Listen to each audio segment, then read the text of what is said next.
বিহু এনেকুৱা এটা আবেগ য'ত নেকি অতিকৈ চেনেহৰ মুগাৰে মুহুৰা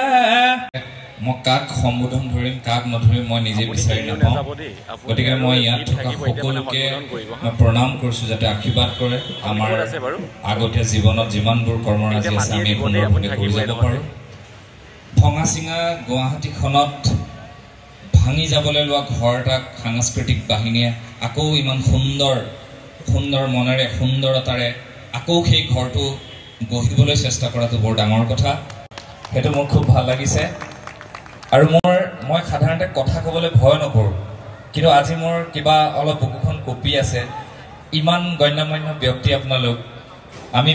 বিভিন্ন অনুষ্ঠান কৰিছোঁ কালি ৰাতিও নলবাৰীত কৰিলোঁ বিভিন্ন ঠাইলৈ গৈ থাকোঁ বিহুকেইদিন তাৰমানে তাত উঠিলে কোন ক'ত আছে আমি হিচাপ ল'বলৈ সময় নহয় তাৰমানে এনেকুৱা এটা অনুষ্ঠান পাওঁ নিজকে এজন অসমীয়া হিচাপে গৌৰৱ কৰিব পাৰোঁ আৰু বিহু এনেকুৱা এটা আমাৰ জাতীয় উৎসৱ ঐ তাতোত কৈছে নে হৰৈ মাকো ঐ তাতোত কৈছে নে হৰ বহাগৰ বিহু টিয়ৈ ঐ লণ্ডন আমেৰিকা ক'তনো নপতাকৈ আছে 7 সাগৰ 13 নদী পাৰ কৰি মানুহক নচুৱাই দিয়ে বিহু এনেকুৱা উৎসৱ আৰু এই বিহু এনেকে জীয়াই থাকক আৰু এটা মই ক'লো সাংস্কৃতিক বাহিনীক মোৰ যিমান মৰম আছে চেনে আছে আপোনালোকৰ পৰা মই আশীৰ্বাদ বিচাৰিছোঁ লগতে আৰু এটা কথা কৈছোঁ এইবেলি মই অতিথি হ'লো ইয়াৰ পিছৰবাৰ কিন্তু মই কাৰ্যকৰ্তা অসমীয়া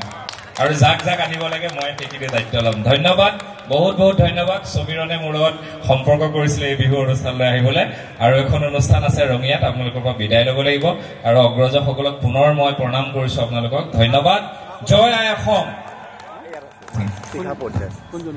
আমাৰ অঞ্জনা দাস বাইদেউ আছে তেখেতক একাষাৰ ক'বলৈ অনুৰোধ জনাইছোঁ